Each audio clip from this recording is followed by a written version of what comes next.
Welcome to Master B2B, our annual Predictions Webcast, where we dust off Nostradamus once a year, Andy, and we introduce what we think is going to happen in the coming year. We also hold ourselves accountable a little bit to our predictions from last year. Folks, my name is Brian Beck. I'm excited to be here with Andy Hoare. For those of you who don't know Andy, longtime industry veteran, 7 years at Forrester Research, running B2B e-commerce there.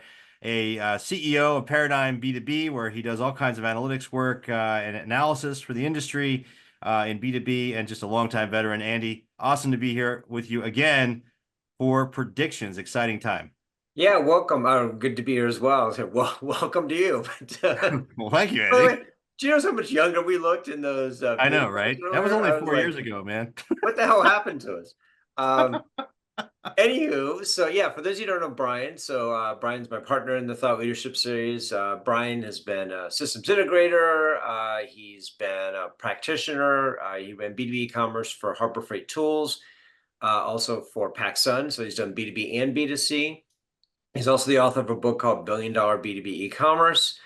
And in his spare time, he has another job as managing director of Enceba, which is an agency that helps B2B companies sell on Amazon. So I can see why you've aged so well, A Brian. lot of things going on. Yes, exactly. Well, folks, thanks for joining us today. We're going to reveal our predictions for 2025. We have 6 of them, and excited to share those with you. Folks, this is a webcast. It is recorded, so we will be going through that. But before we jump into our predictions for this year, we want to go back through our predictions from last year and see how we did. So last year, meaning 2024, we put out some bold statements, Andy. How did we do? Take us through them. Yeah, so let's go through them each individually. So first one was, will generative AI finally pay off in B2B in 2024? So we did this in December of 2023, so exactly 1 year ago. And we said yes, but only by 54%. We're actually going to talk about this one again today. But I think the short answer on this is, to some extent it did, Well, that but it was and to also clarify, overhyped. for folks watching here, those percentages are the number of people that agreed with us last year, right, Andy? The folks that agreed with our prediction. So a little more than half said, "Hey, we think that 2024 it will pay off." And we're going to talk more about AI a little later. We'll save that for later in the broadcast. Yeah, we're also going to vote again this year to see in real time if people agree with our predictions. And so That's these were the right. results of last year's real time voting, and we'll do it again this year, and we'll do that again next year. So, second prediction from last year was, will the chief data officer emerge in B2B in 2024? Remember, we were talking about how there were CDOs, and Yep. historically the CDO was the chief, I even said it myself, digital officer, but we think that the data officer would emerge. No, 63% of people said that that person would not emerge. And I think the people had it right, actually. Yeah. In the last year, although, we've been aspirationally in favor of this, I haven't seen too many companies do this. So we're a little bit ahead of the curve on this one, maybe over our skis a bit.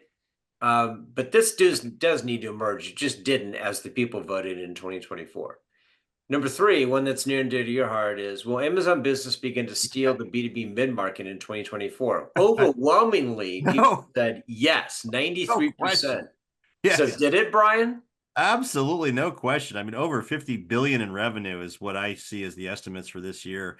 Amazon Business is enormous. It is across many categories, and it's really taking share. And a lot of it is the long tail, but they're getting more into to heads plan spend and things of that nature. So yeah, this is going to continue to go on. Absolutely.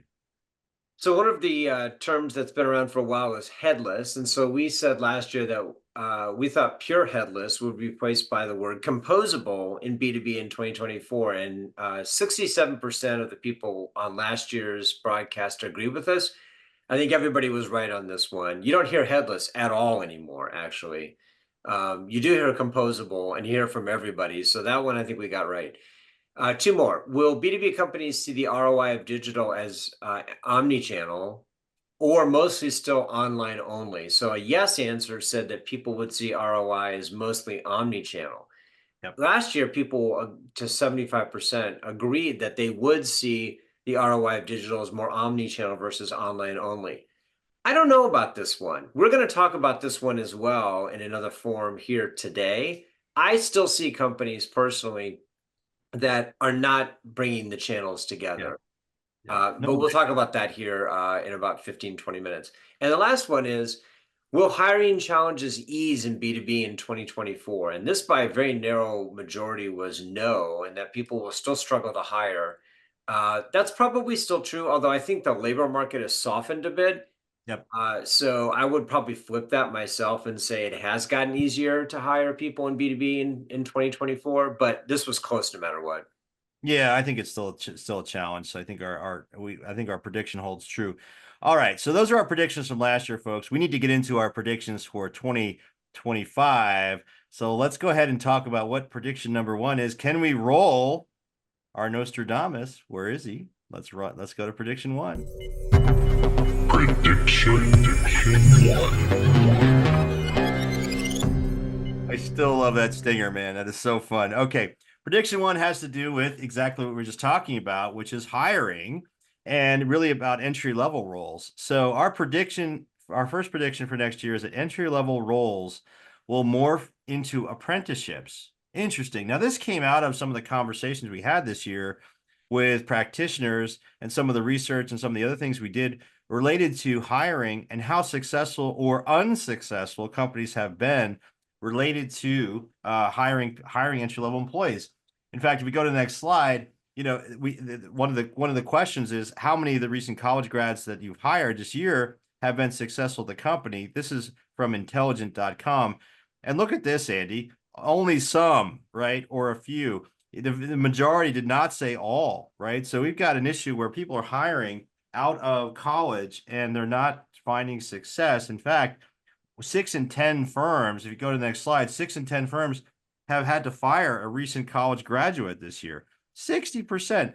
What is this saying about the preparation that these college grads are being given? In fact, when we asked our community how prepared are recent college graduates to work in B2B e-commerce, 64% said not very. Now we have this community in LinkedIn. We have our own private forum as well.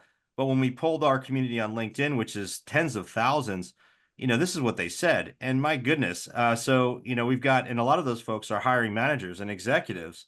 And we even got some comments in from folks about this. If you go to the next slide, from a company called VTEX, which is an e-commerce platform, Robert Parati, who's the director of product marketing, said, this is exactly why VTEX launched its DCS or Digital Commerce Specialist program for recent college graduates. They hire and train participants across disciplines for 18 months and then place them in positions that align with their skills and interests or interests and skills. And there's reasons that companies have to do this, and we're really seeing this emergence of apprenticeships. We got a comment from Dave Allen from folks who, if you go to the next slide, who are in the industry hiring. So Dave is the director of e-business from Sager Electronics. And he said, at Sager Electronics, we can attribute much of our own success in recruiting to our internship program. He was commenting here on a similar program that Zurn Elkay has, where they said they had a similar program. He said, another thing that helps is that being an industrial components distributor, many of the parts we sell end up in something cool like robots and race cars, or something useful like advanced medical devices. So, they're leaning into that sort of importance of the coolness factor, or the interest level of the younger employee. But hey, Andy, you know what? I happened to be hanging out earlier before our webcast started. I happened to find Mr. Dave Allen. He agreed to jump on. Here he is. Mr. Dave Allen has decided to become a part of our webcast here to comment on whether or not he agrees with our prediction. Well, what do you think, Dave Allen? What do you agree with us? Are these becoming apprenticeships or not? Well, yeah, I think we all mostly agree that our new hires, people coming out of college, are really not prepared for the complexities of B2B e-commerce. So yeah, to a degree, you're going to need some type of apprenticeship. And what I mentioned before is our internship program. Our company, being in the Boston area, has a lot of nice schools around. So we bring in some summer interns, and let them have some exposure to the business and stuff. And it's been success. Some of those have turned into actual employees. Like there's a guy on my team that was a summer intern for a an adjacent department of mine who worked a lot with my team. He went back to school after that summer, adjusted his curriculum to be more focused on what my team does. And he came back the next year. I had a job opening and he got hired. He was the one that we selected. So, and he's crushing it. And he's really doing a great job. And we have other success stories with other summer interns turning into successful employees. Interesting. Is our educational system failing us, Dave Allen? What do you think? I mean, it's you have to basically do the job of the college, it sounds like. What's going on? Yeah. Well, that's a whole different educational system. I don't want to. We'll run a separate webinar on that one, right? We're not going to fix the educational system, but it sounds like you're doing some of that. You can work with it. You can work with it, and you can make it successful for your company if you align. Gotcha. So, well, check this stat out, Dave. 57% of Gen Zers want to be a social media influencer. How does a B2B company that's like legit research. I can't remember the source, Andy. Was it McKinsey or something? There was somebody they polled Gen Z. Gen Z is, early 20s. And my goodness, you got folks that are that want to be social media influencers. How does a B2B company like Sager Electronics compete with that, get people into these jobs and make it exciting and interesting?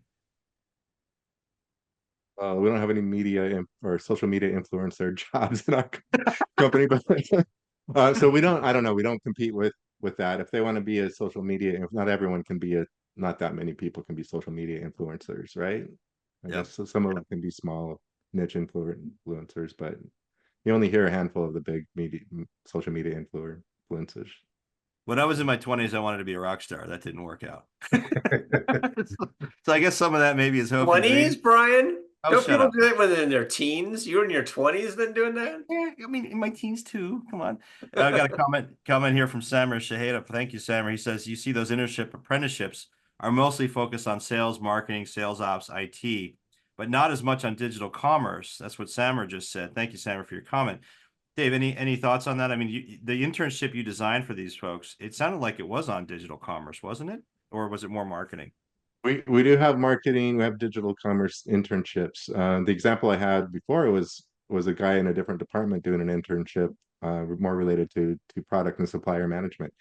Yep. And he decided, like when he saw the business, he decided he wanted to kind of change and focus in a different area, which happened to be my area, our e-commerce digital marketing area. It's awesome. Yeah. So they're very practical. They're in there. They're learning what practically they'd be doing, and they're able to pick their field. That's fantastic. Which, by the way, we know this has always been the case. You don't graduate from college and you can't walk into a job and suddenly be able to do the job. This is a question of core skills and interest, though, and I think this is the area where we're struggling. Is that a lot of the college grads don't have the core skills of writing, analysis, being able to interact with teams. They can interact with, phones, but people, a little bit of a challenge. But that's the bad news. The good news is they're pretty facile with technology, right? And they like change and they know their generation, which is the new generation that's emerging here as B2B buyers. So some good and some bad here. But an apprenticeship is a great way to solve that problem because then everybody gets to test everybody else. Yeah, exactly. So Dave, any final words of wisdom for our group here about creating, practitioners creating apprenticeships? I mean, is it something you'd advise other companies to do as a way to kind of get qualified people into the workforce and avoid having to fire people? Sure. I think it's worked out well for us with our internship program, which is similar to an apprenticeship. If you can do it and you can get the right people involved, and yeah, I think it's great. All right. Well, let's go ahead and post our poll question. Gabe, you get that up there, and there we go. Will entry-level roles morph into apprenticeships? Do you agree with our prediction? Mr. Dave Allen does. Let's see what you have to say. We'll leave that up for just a second here. What's interesting about all this too is that the differences in the younger employees and what they prioritize, things like work-life balance, mental health awareness, clear career progression. I think through an apprenticeship, they can start to see those things are real and then make a choice that a B2B company is actually a good option for them rather than a social media influencer job. Well, keep in mind too, by the way, as a final note here, the pandemic threw all this up in the air because it's really hard to do an internship or an apprenticeship remotely, Yeah, right. Well, especially if you've never worked there and you don't know the people. So that creates another dimension here, another reason why an apprenticeship or an internship is really, really critical today. All right. Well, Mr. Dave Gillespie, thank you. Dave Gillespie. Wrong. Dave Allen. My goodness, I'm getting my names mixed up here. Dave Allen, thank you so much. As usual, awesome insights. Thanks for joining us today. Have a great holiday. All right, let's get to our next prediction. Prediction number 2, roll Nostradamus. Here we go. All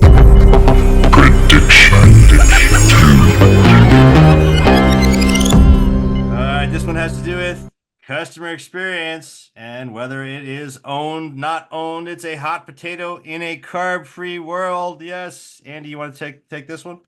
Yeah, so the big question about customer experience, and we've run into this quite a bit in the last year, is who the hell owns it?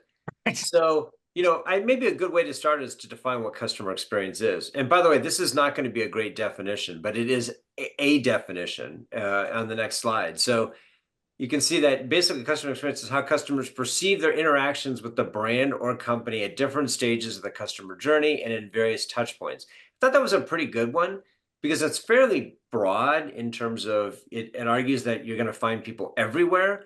Yeah. But it's also narrow in that it says, okay, there are specific points along the way in the journey map where people are interacting with you. But the challenge with customer experience is that everybody owns it. And what we've found increasingly is that nobody owns it. So here are some of the comments we got from people at our various roundtables. So this is one from Atlanta. And these are actual comments that people said when we said, who owns the customer experience in your company? The chief revenue officer, of course, the VP of e-commerce, the CEO. We're going to talk about that one in a moment. The head of digital product, website, and mobile experiences. Well, at least that's a little more specific. Another one said the marketing executive. And the last one, my favorite, is everyone. Everyone, which is hilarious. So what's the challenge here? All right. Well, I'm going to walk through the kind of the critical ones here. So the first one was when people say the CEO, the question was not who runs the company or ultimately makes the most important decisions. The question was who owns the B2B e-commerce customer experience. There's no way the CEO can own that. But how many people did we hear that from, Brian? A lot. I heard it from several. Yes. And that worries me because you start thinking, well, wait a minute, why are they saying this? Is that because they literally can't make these critical decisions? Or is it requires so much change management that the CEO's got to be intimately involved? Yep. Or is it a change of the business model, which it is, and the CEO's got to weigh in on that? But, in those RACI charts where you have like responsible, accountable, et cetera, involved, the CEO cannot be responsible for this, maybe involved, but not responsible. And we were very clear on what we meant by that. Just kind of amazing. So another answer we heard was, are customers in charge of the customer experience? Really? So your customer is in charge of your customer experience for that customer, which, we think that this is a common refrain because it often refers to people. It makes them feel like they're a customer-centric organization because the customers is driving. They're trying to sound like Amazon, Andy. They're trying to sound like Amazon, right? Yeah. Right. Well, the customer makes the decision. The customer's at the center of the decision made by someone else in your company, right? So we know this one ain't true either. Yep. So who is or who should be? Well, we actually did make a call on this in our predictions document, and it's based on kind of our own experiences. We believe that in most companies, it should be somebody like a product manager, which is we see on the next slide here, which is I used to be one of these people, and maybe I'm a little bit biased, but this is somebody who has an external view of the customer and also an internal operational role. You need both. Right. Oftentimes, I find that companies see one or the other, and they don't do a very good job of giving it to somebody who has both, because oftentimes they don't have anybody who has both.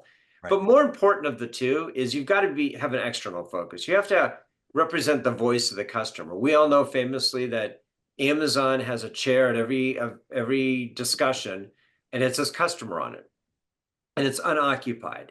And they want to know that when they go around the room, that at least somebody remembers to ask, hey, what does the customer really believes here? And it's actually a pretty helpful little tactic. I've tried it before with clients, and it does help because people get very inwardly focused, and all of a sudden you go, oh, wait a minute, what does the customer actually think about this? It's like, oh yeah, that damn customer always gets in the way. So Yep. there's that. And then of course you can represent the voice of the customer and you can tell people internally what that is, but unless you want to just be an internal evangelist, you actually have to have some capability here. And so there has to be a dimension of requirements development. You've got to be working with development teams. You got to build products and services that people want. So you got to go in both directions, which requires somebody who has kind of hard skills and soft skills. So this comes out of the software industry. This is where I worked.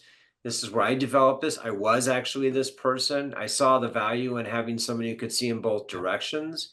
Yep. But our special guest today actually has even more experience with this. So let's go ahead and bring him in. So it's Brian Gillespie, who's the VP of Product at HCL Software. Welcome, Brian. I know you work in the software space. You have an e-commerce platform you guys produce.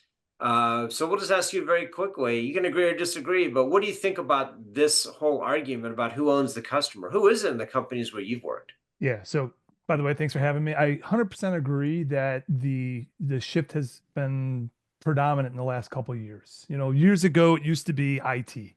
Then, we saw it shift to, I know I saw VP of e-commerce on there. I saw, business owners on there.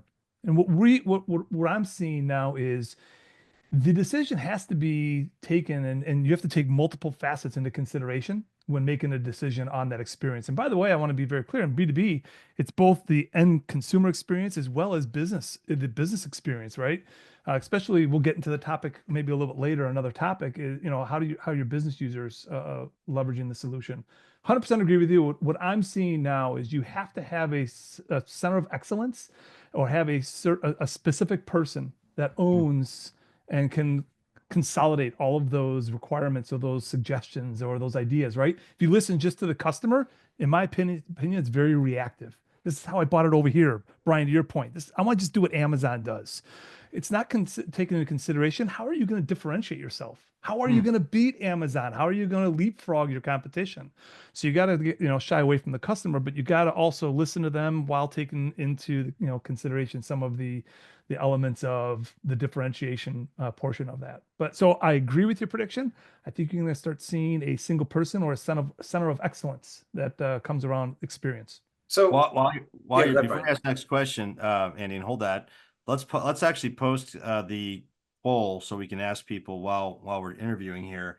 Will the customer experience continue to be a hot potato, or will there be as a clear assignment of it? Go ahead and answer that. But Andy, go ahead and ask your question. Yeah, I think that as the poll question points out, one of the challenges here is that a lot of B2B companies, they've never been faced with this before, because it was always like the sales team owned the B2B customer and there was no digital experience, right? Or the customer support group talked to the customers, but it was always somebody who was deeply involved with the customer on a daily basis, taking orders, resolving customer issues, etc.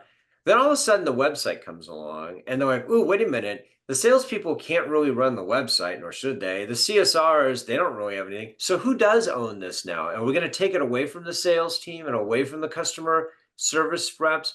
I hear this all the time in the clients I work with. They have not made that mental shift yet toward another person in the organization who can speak on behalf of the customers, which, by the way, involves interfacing with salespeople, interfacing directly with customers, interfacing with the CSRs, and then taking all that information in. And here's the key thing: building products internally that match that. Now, I've seen people do the first half of that or the second half of that, but not the two together. And so Amazon does have it right. In the meetings, you got to have the customer there represented. But yeah, I think I continue to see people passing this around. Everybody owns it. Nobody owns it. This person owns it. I just know that I think we're moving toward the software model. I think the Microsofts, the Googles, they don't have everything figured out, but they got this one figured out because they had to build digital products, right? What have you found? Like, where have you made the right decision, Brian, or the wrong decision in your development career as the head of a development team? Yeah, so the right decision we made is we actually do have, it's funny you brought up product management. So the owner of the experience is in my product management group. However, it is an experienced product manager. So we have centralized that. Where we've gone wrong in the past is it's easy to say, I'm just going to listen to the loudest voice, right? You have to, who's screaming the loudest and who's causing the most mm, uh, drama in the organization or amongst the channels that you're listening to. You have to kind of mute that a little bit, and you have to really focus on all of those different channels influencing your experience. So where we've struggled is you got to say no sometimes, and you got to just say, you know what, we hear you, but you have to take in consideration not just one particular channel or one particular influencer. How are you looking at everybody? You're totally right about that. Is often the person who yells the loudest or the person who has to do the work. Oftentimes it's the IT group, and they always find the hard stuff is the stuff they don't want to do, and the easy stuff is the stuff they will want to do, Well, right? I'll say the least path of resistance is what they'll That's take. right. That's But right. what was lost in that whole description was, what is it customers want? So Brian, we're going to say goodbye to you for now. You're coming back for a later prediction to weigh in on that as well. But I think it's time, Brian, back to head to prediction. Yes, we got to go to our next prediction. Prediction number 3. Roll Nostradamus. Where is he? There he is. Prediction 3. All right, Andy, we were talking a lot about ROI and other things in our predictions for this year. Well, this is foundational, and we believe that there will be a newfound emphasis on analytics in 2025. It's not where it needs to be, and this is really clear from the data. And let's define it real quick from the source of all things, ChatGPT. Source of all truth, new source of all truth. E-commerce analytics refers to the process of collecting, analyzing, interpreting data related to online shopping activities, includes tracking and understanding various metrics and KPIs that reflect user behavior, sales performance, marketing effectiveness, customer preferences, and overall business health for an e-commerce platform. That's the traditional definition. But does that truly capture, what we see? Now, here's an example, Andy, on how we've traditionally looked at it, right? This is Google Analytics. How we traditionally looked at it. It's a one-channel thing. We're just looking at, users and new users and sessions and conversion rates. And I lived and died by this stuff for 17 years. All online. Yeah. All online. Only online, right? And so you get this picture and you wonder why people think in silos. Well, we look at things in silos and that reinforces it, but it doesn't tell the full story. And that's, then on the next slide, there's, this is fascinating research from BCG. Did you make your purchase online or offline? Was your purchase decision significantly influenced? What this talks about is that over 2/3 of purchases were influenced by digital, but were not transacted via e-commerce. So if we're just looking at e-commerce, we get a very limited view, right? And this is for B2B, right, Andy? This is specifically data for B2B channels. Yeah, and so that just describes the beginning of the problem. The problem actually is emerging on the next slide, which is something that HBR put together. Was really helpful to think about how to do analytics. And there really are 3 different states as they describe it. And I agree with this 100%. There's kind of like the descriptive state, the predictive state, and the prescriptive state. So the difference is the descriptive state is, did the analytics tell me what happened? It's mostly backward looking, mostly historical. The predictive one is what will happen. Using analytics from before, is it likely that somebody will buy this product, next week or whatever? The most interesting one is the last one, which is prescriptive. And that's in stark contrast to descriptive. But prescriptive isn't just what will happen, it's what should happen.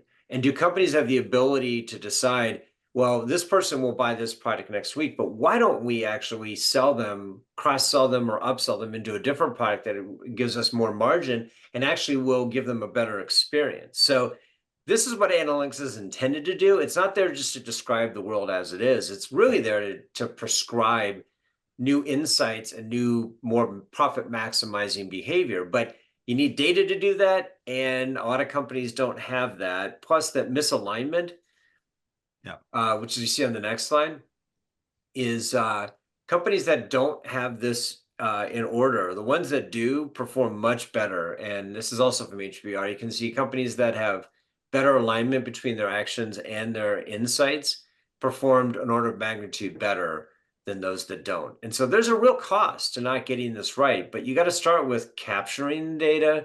Then you have to have the right tools in place, the right people to interpret it, et cetera, et cetera, et cetera. So we actually discussed this once earlier.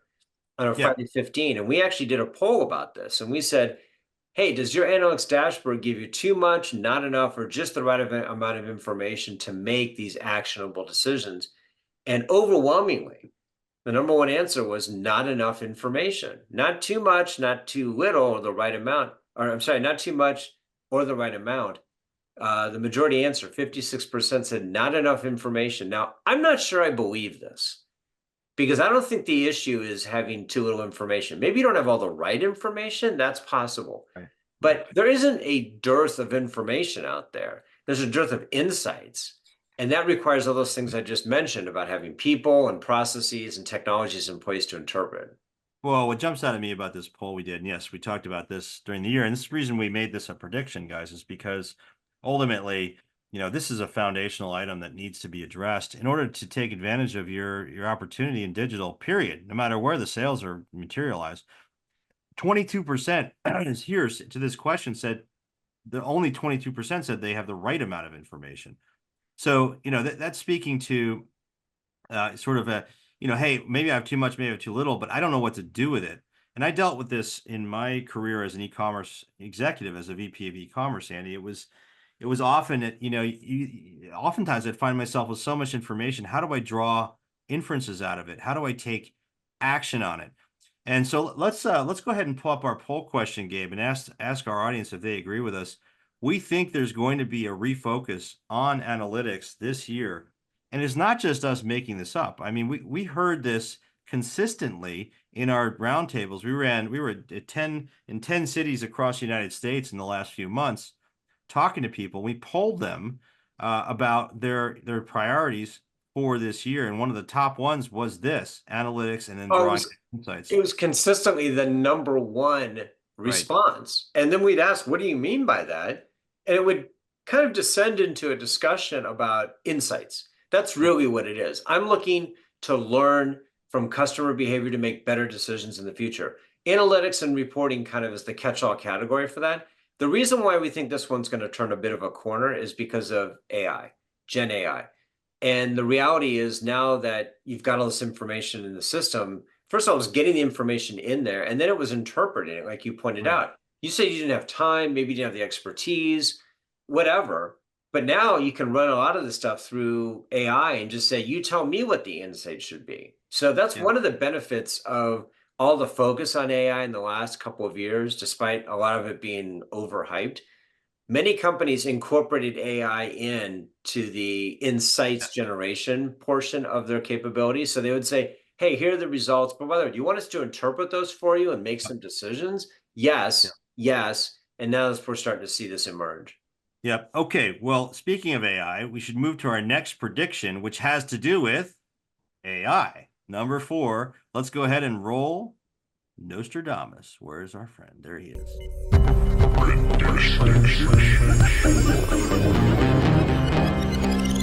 Awesome. All right. This one has everything to do with generative AI tools, and we believe that they will be a 70%, not 100% solution. Why 70%? Because it's actionable. We can do things with it, but it won't solve the whole problem. That's our opinion on it. And Andy, you want to take us through some use cases here? There's a couple things that we are seeing emerge. Yes. So the point of this is there are lots of use cases that are emerging, and more emerging by the day. There's not a shortage of use cases. And you can see some of them here on the screen about mostly data related, writing, job descriptions, some of the insights we talked about, tell us what else people should be purchasing, etc. There's no shortage of use cases. And in fact, there are some success stories. So we'll show another one here from Mark Vasquez from Ideal Client Products. He told a story at one of our events where he said, look, we were trying to create this, we had a screenshot of a table. I wanted to turn it into a file. We had 94% accuracy on this, and it only took 20 seconds to do it. We did a quick spot check. Took less than 2 minutes, or fewer than 2 minutes for them to do this. If they hadn't used AI to do this, it would have taken at least 20 minutes. Again, it's a simple example of something we're starting to see here, where people are realizing that there are shortcuts that you can take. Some of those things hallucinate, which is why the spot checking is critical. And I wouldn't do this for products that could kill people, let's say. But everything else, fair game. Plus, I think if it moves you along the curve and gets you closer to the solution, that's why we said 70%, because what we're seeing is that it can start things for you, it can get you there. To the hallucination point, we showed this almost 2 years ago now, and it's still so highly relevant.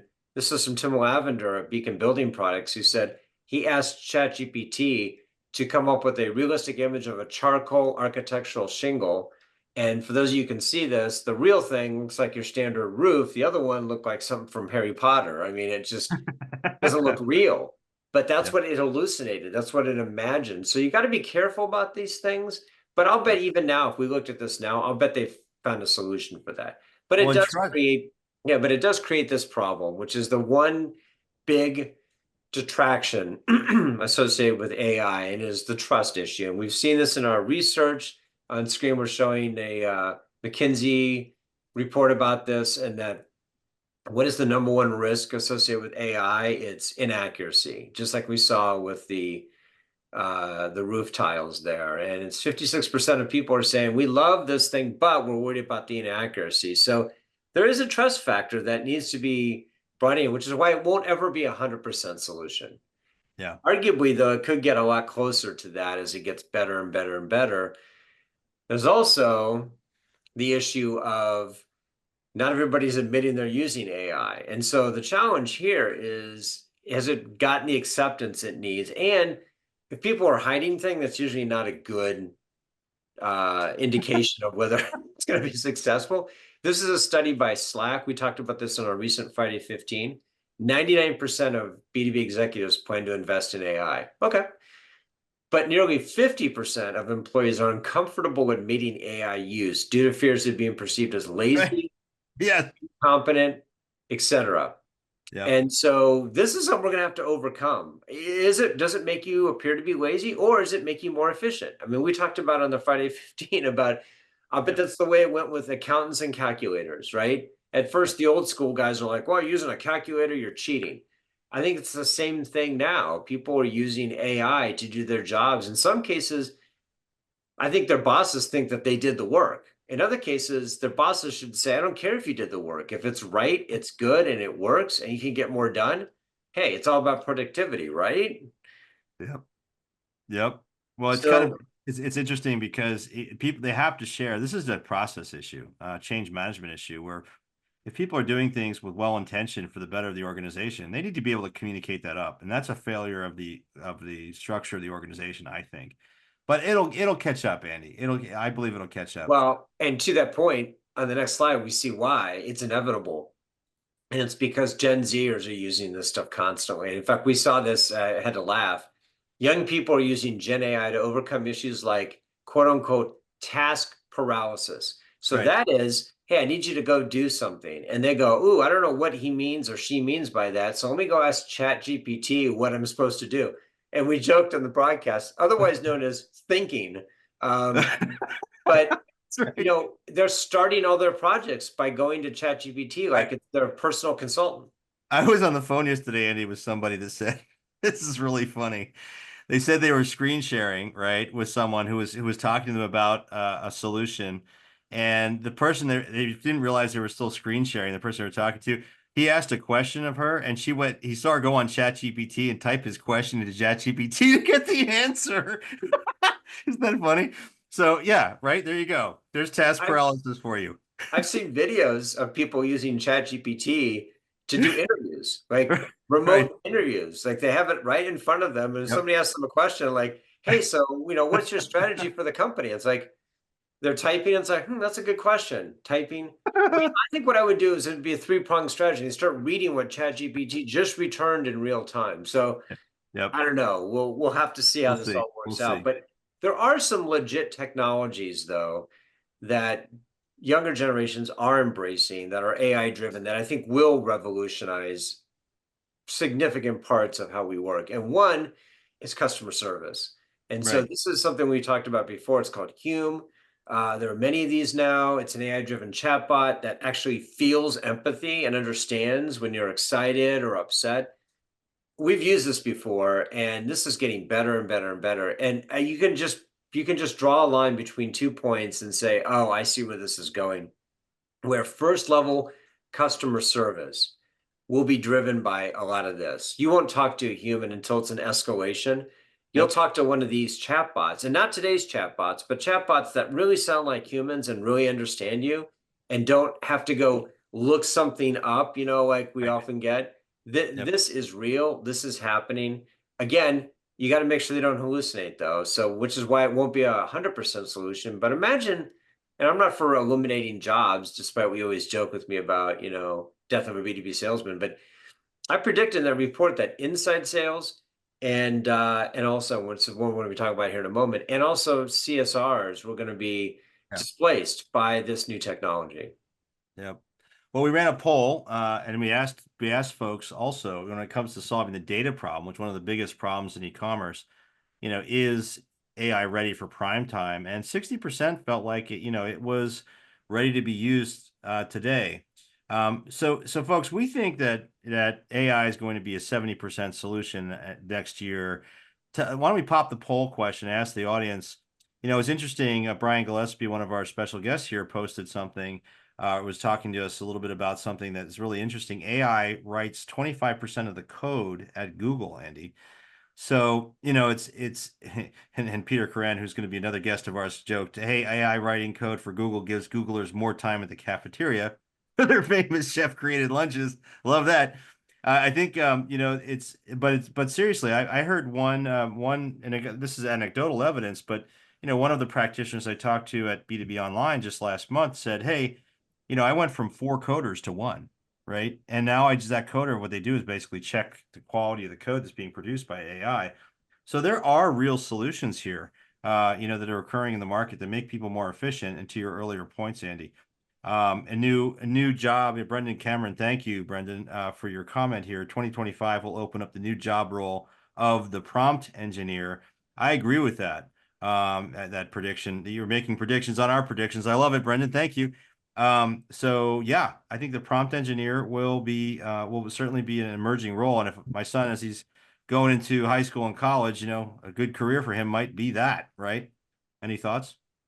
Yeah, well, until the prompt engineer is replaced by AI. So I mean, I hate to sound like a cynic, but yeah, I mean, when 25% of the code is being written at Google by AI, why isn't 100% of the code being written by AI? I mean, let's be honest. It's just because probably what it's capable of doing right now, but that number is not staying at 25. Yeah, no doubt. All right, we got 15 minutes, 2 more predictions. Let's go to prediction number 5. Prediction 5. All right, Andy, we're staying with our theme here, which is all about AI. And our belief is that AI-enabled e-commerce will begin to noticeably steal share from inside sales. So let's talk about inside sales, you know, and the function. So what is the traditional role of inside sales? Well, it has several functions. If you go ahead and go to the next slide, you know, it's really about lead generation, prospecting, handling inbound leads, right? Transactional or one-time purchases that occur, you know, when they, you know, the customer already knows what they want, a reorder, versus a more complex solution sale. Serving long tail or smaller customers that the sales force can't necessarily reach, the outside sales force. Handling simple problems or questions.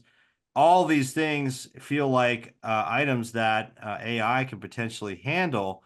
And inside sales can be, you know, as it relates to productivity. You know, here's some data from McKinsey that shows that inside sales actually can cover more, you know, sort of more ground.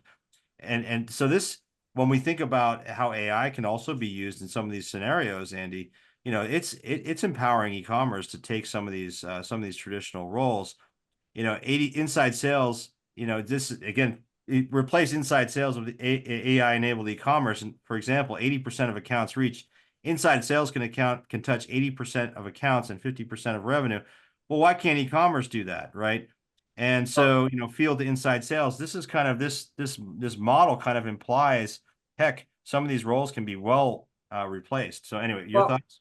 Yeah, and there's also a challenge here, which is that younger generations and more digitally native generations, as you'll see on the next slide, they actually don't want to talk to people. Right. They avoid these things actively. This has been well reported. 74% of millennials avoid sales calls and outreach efforts. You know, so they want to handle these things on their own. And I think James Wallen from Credit Key a friend of Master B2B said it really well. A lot of accounts that would have been assigned field sales reps are now covered by inside sales, period. And then many accounts that would have directed to inside sales are now being pushed to e-com. So Right. basically, you can see the transitive property here. It goes from outside sales to inside sales to e-com. And not in a direct identity, but the reality is there are a lot of people who would just handle this on their own, especially for reorders and replenishment stuff. And then, of course, then there's the emergence of chatbots, and there's some really interesting data around this that people are growing very comfortable with chatbots. 88% of users engaged in at least one conversation with a chatbot. Only 9% of consumers, and it all starts in B2C and migrates to B2B, oppose companies using bots. And 40% of millennials engage with digital assistants daily. I think Gartner said that by 2027, chatbots will become the primary customer service channel for roughly a quarter of all organizations. Incredible. Which leads you to this kind of last slide on this, which is 62% of people surveyed by Tadio said that they would use a chatbot. And so we had to overcome that barrier. When people actually do this, so talking to a robot, talking to software, well, they get better and better and better. They answer their questions. Frank, I use them constantly. I'd rather do that than talk on the phone. Well, let's bring in our special guest, a return of our special guest, Mr. Brian Gillespie here from HCL, who can comment on this. Do you believe that this is going to happen, Mr. Gillespie, this in 2025? Partially. So, and this is where I'm not going to agree with you completely here. The answer is yes. However, I don't think the inside sales needs to be worried about stealing share and they're just going to go away. I think what this is going to allow inside sales to do is focus primarily on more important tasks. I like the concept of, the outside sales going to inside sales to going to chatbot. We have customers right now where they're trying to get away from their customers calling inside sales, and there's an acronym, WMS. It's not warehouse management system. It's where's my, I'll say stuff, but you guys can say what that says, right? Where's my stuff? And 50% of the call center calls being made years ago were WMS, and they wanted to actively try to get those users to go to e-com to get the WMS information that they needed. And I think that's what's going to happen. But none of those inside sales or the call center agents were let go because 50% of the call volume went down. They were able to focus primarily on more complex use cases. Yeah, right. So I think it's a kind of, but I'm not so sure you're going to have to see reduction in headcount because of the AI driven through this. I think it's going to be, how do we leverage those people more effectively? So you sort of agree. It's going to take some share, but it's not necessarily going to replace people because they can be put to use at higher and better tasks, right? Or absolutely. And I'll even go one step further, and then this is to plant a little seed in everyone's mind on the web here, and that is, how do we not only just look at it from a chatbot perspective or just a phone call, but how are we enabling the sales reps, not just because we're taking things away, but we should be empowering them, right? This is really going to take away the silos. I know you guys talked about the silos in between, when you're talking about omni-channel. How are we bringing data together so sales reps have more information that they need to do their jobs more effectively? So I think I'm going to leave it as a teaser there, but we're tripling down on this space at HCL. We firmly believe that, especially when you combine outside sales, inside sales, and call center with e-com, it's going to be a major disruption in the industry in 2025. Yeah, the industry really isn't there now. Why don't we go ahead and pop the question, Gabe? If people agree with this, will AI enable the e-commerce begin to noticeably steal share from inside sales? Brian Gillespie doesn't agree with us, of course. Maybe he's probably, he might be kind of right. I don't know. We'll see next year, Brian Gillespie. But no, this is an interesting fact, and I think you're right on. These things together can be incredibly powerful, and we've actually seen that bear out in the data, where customers want to interact with multiple channels. It's not a handoff. It's not a, hey, I looked on the website, now I'm going to just work with inside sales or outside sales. It's an interaction. I have case studies in my book that talk about $1 million shopping carts being transacted on e-commerce, but there's been so much interaction with the sales team prior to that e-commerce transaction. They're working together, right? The channels are working together. And so it's incredibly powerful, combo. And All right. especially when you talk about the millennials, right? Because the Yeah. millennials, you got to pivot. You have to pivot based on the audience. And this again goes to my previous assessment of you have to listen to your customer. You have to listen to so many different uh, streams of information coming in. So interesting topic. I think you can do a whole webinar just on this. All right. Well, thank you, Brian Gillespie. Happy holidays, and thanks for You joining guys us. too. We got to move to our last prediction. We got a few minutes left here. Let's go to prediction number 6 and Nostradamus, please. Prediction 56. All right, Andy, this is the long tail. We're talking about the long tail, and advancements in search will supercharge the sales of long tail products. Andy Hoare, I have one word for you. It is Amazon doing all this volume, $50 billion in long tail search.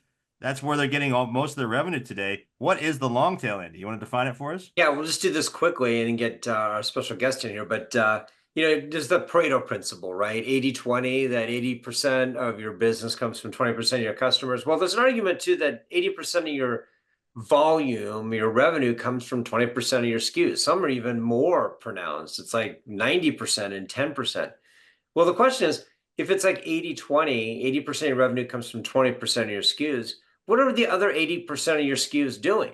That's the long tail. These are infrequently purchased items, they're niche products, et cetera, et cetera. Well, on a website, it's hard to put all that stuff in there. You get too much clutter, so to speak. Yep. And so companies really struggle with that. But now we believe that search engines are capable of addressing some of this. So on that note, let's bring in our special guest, Peter Curran from Coveo.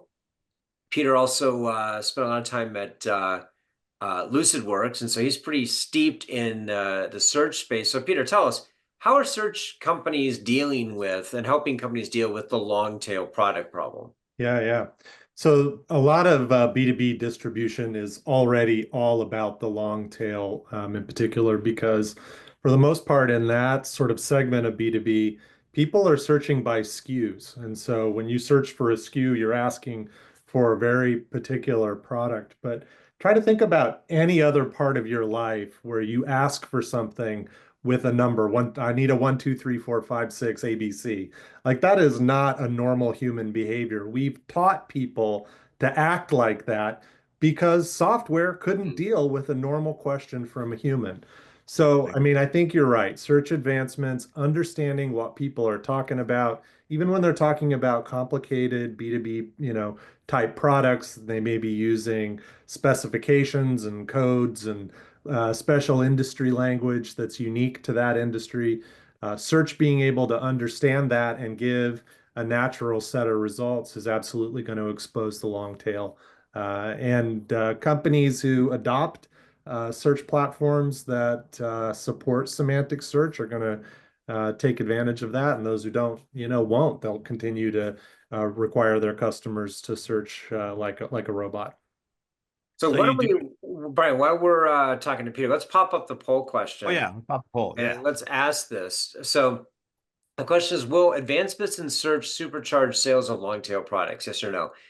You make a really fascinating point that we have trained people perhaps to do this the exact wrong way. I mean, there are a lot of shortcuts that people use. Like I know in our research, we found things like people using facets to kind of expose some of the long tail because they can't avoid clutter by, if you ask a question, it says, well, maybe you meant this, and here are some 10 other things that you wouldn't shove into their face right away. There's also, showing it for only specific search terms. And then the last thing is building pages that are specific to these long tail products to make them more discoverable. But what other shortcuts are people using that are actually effective?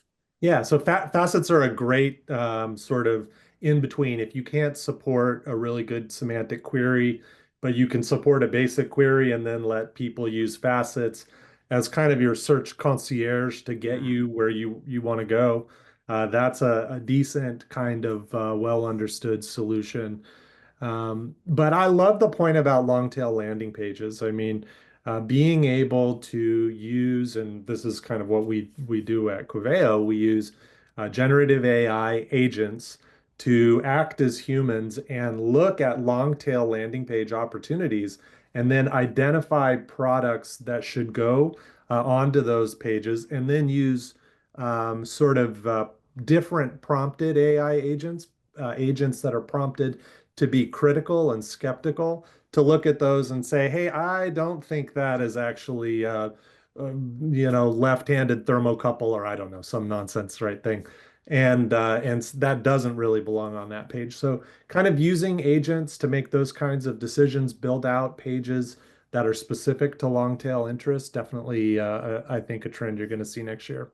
Well, Peter, I think this is a longer discussion for another day, because I think we could probably do a whole discussion about just this. That's fascinating what you shared there. But I think, Brian, we have to go to our decision at this point, right? We do. Peter, thank you so much for joining us. I appreciate it. Happy holidays. And Thank you.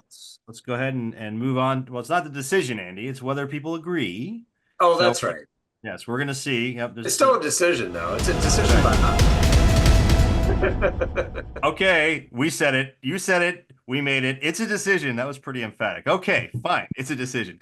First, will entry-level roles morph into an apprenticeship? The audience says yes. Interesting. So they agree with us. 46. Yep. It's pretty close, though. Okay, what about prediction 2? Gabe, let's go to that one. Will customer experience continue to be hot potato? Yes. No clear owner will emerge. 72% agree. This is going to be a saga, man. It's going to keep going. All right, prediction 3. Analytics reassert itself. Yes. All right. People are agreeing.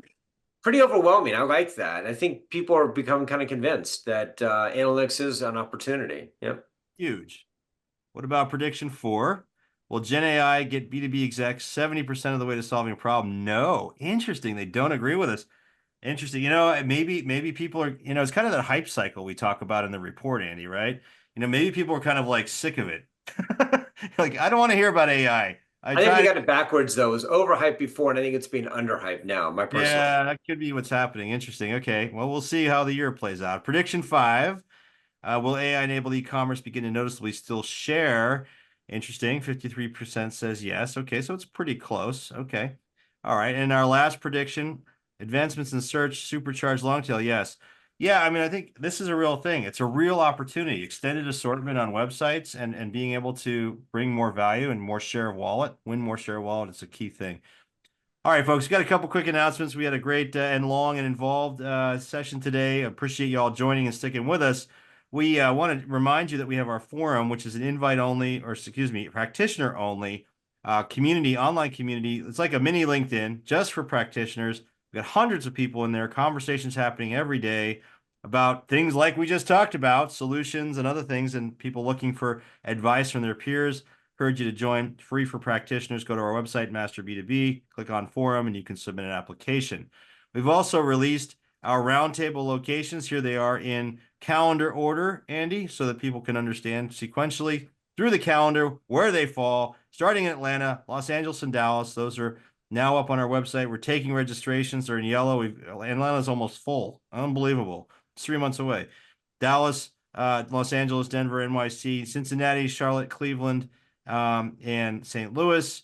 The new markets are in italic. We're excited. Go to our website, Master B2B, future events. Yes, that's February and April. And then in March, we have this, our summit, March 12th, a fabulous event, 120 plus people, leaders in the industry, almost all practitioners. 80% of the folks there, 85 are practitioners at the University of Chicago. Go to our website for more information.